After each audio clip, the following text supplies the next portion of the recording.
भागो भागो भाइयों भागो, वरना ये हमें नहीं छोड़ेंगे। और तेज भागो, वरना ये हम सबको खा जाएंगे। भागो भाइयों और तेज भागो। जंगल के सभी मासूम जानवर अपनी जान बचाकर तेजी से भाग रहे थे, क्योंकि कुछ खूनी काले शेर उन जानवरों की मौत बनकर उनका पीछा कर रहे थे।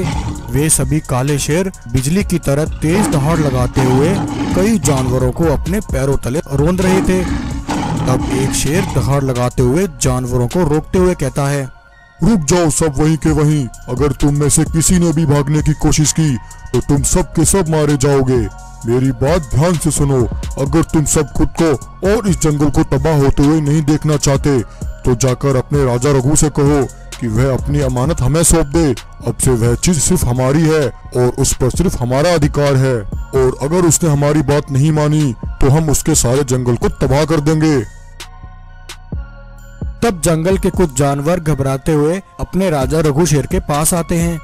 महाराज महाराज रक्षा कीजिए, हम सबकी रक्षा कीजिए महाराज। क्या हुआ भाइयों, तुम सब इतने घबराए हुए क्यों हो? बताओ मुझे क्या हुआ?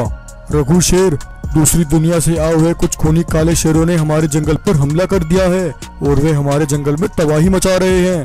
हाँ महाराज, वे सभी काले शेर बहुत शक्तिशाली हैं। उनकी आवाज में मानो बिजली सी गरज है। वे सभी यहाँ सिम्बा शेर की अमानत को लेने आए हैं। उन्होंने कहा है कि अगर हमने उन्हें वह चीज नहीं दी तो वे सारे जंगल को तबाह कर देंगे। महाराज अब क्या होगा? अब हम सब क्या करें? भाइयों तुम सब घबराओ नहीं, चाहे कुछ भी हो जाए मैं अपने बेटे की अमानत को किसी को नहीं दूंगा। सालों से मैं जिस अमानत की रक्षा करते आया हूँ मैं उसे जालिमों के हाथों नहीं दूंगा। अब मेरे बेटे के लौटने का वक्त आ गया है। जल्द वह यहाँ आकर हमें इस मुसीबत से निकालेगा। आखिर वह ऐसी कौन सी अमानत थी जिसे लेने के लिए वे सभी काले शेर रघु के जंगल आए थे? और आखिर क्यों रघु का बेटा अपने पिता से इतने समय तक दूर रहा? तो चलिए हम आपको कहानी में थोड़ा पीछे लेकर चलते हैं। दरअसल आज से कुछ वर्ष पहले रघु शेर के यहाँ उसके बेटे सिम्बा ने जन्म लिया था। रघु की पत्नी सिम्बा को जन्म देते ही चल बसी थी। सिम्बा की माँ के जाने से रघु अकेला पड़ गया और अकेले ही वह अपने बेटे सिम्बा का पालन पोषण करने लगा। रघु अपने बेटे के लिए माता और पिता दोनों का फर्ज अदा कर रहा था और बहुत मेहनत करके अपने बेटे को पाल रहा था। वहीं रघु के पास एक जादुई ताज था जो रघु को उसके पिता महाराज वीरभान से विरासत में मिला था। रघु शेर कई सालों से उस जादुई ताज की देखरेख कर रहा था। रघु ने उस ताज को एक ऐसी गुप्त स्थान पर छिपाया हुआ था जिसके बारे में जंगल में किसी को खबर नहीं थी। रघु उस जादुई ताज को देखने के लिए हर रोज उस गुप्त स्थान पर आता और ताज को देखकर वहां से चला जाता। अब रघु की उम्र धीरे धीरे ढल रही थी और वह चाहता था कि वह उस जादुई ताज को अपने बेटे सिम्बा को सौंप दे। लेकिन उस ताज को सिम्बा को सौंप देना ही रघु की परेशानी नहीं थी।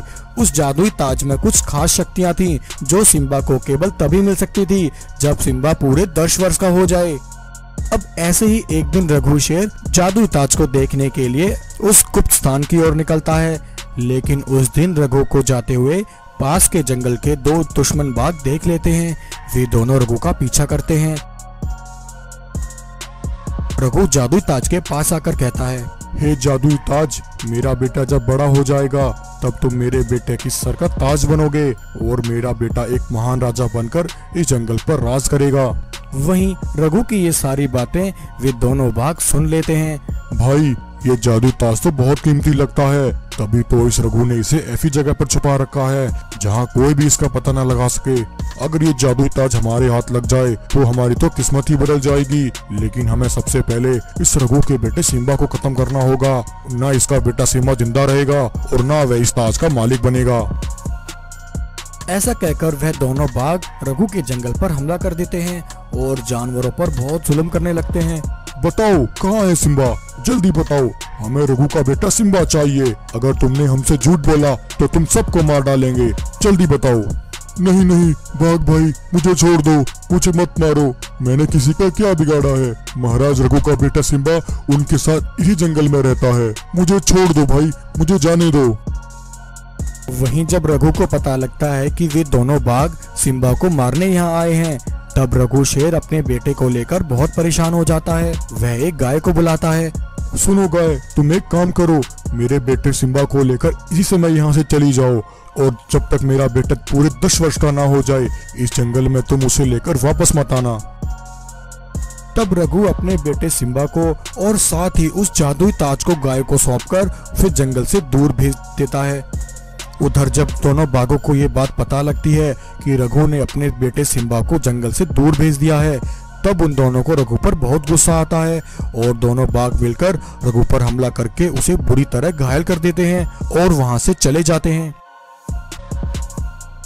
तो इस तरह सिम्बा अपने पिता रघु से पूरे 10 वर्षों तक दूर रहा और अपनी माँ गाय की देखरेख में वह बड़ा हुआ। और जब एक दिन महाराज रघु का संदेश लेकर एक चील सिम्बा के पास आया, तब सिम्बा अपने पिता से मिलने के लिए बहुत खुश हुआ और अगले ही दिन सिम्बा जादुई ताज को अपने सिर पर रखकर अपनी माँ गाय के साथ अपने जंगल वापस लौटा और वापस आकर अपनी जादुई ताज की शक्तियों से उन सभी जालिम काले शेरों का अंत किया और अपने पिता रघु के जंगल को जालिमों से बचा लिया। रघु वर्षों बाद अपने बेटे सिम्बा को देखकर बहुत खुश होता है और फिर रघु और सिम्बा दोनों हंसी खुशी फिर से अपने जंगल में रहने लगते हैं।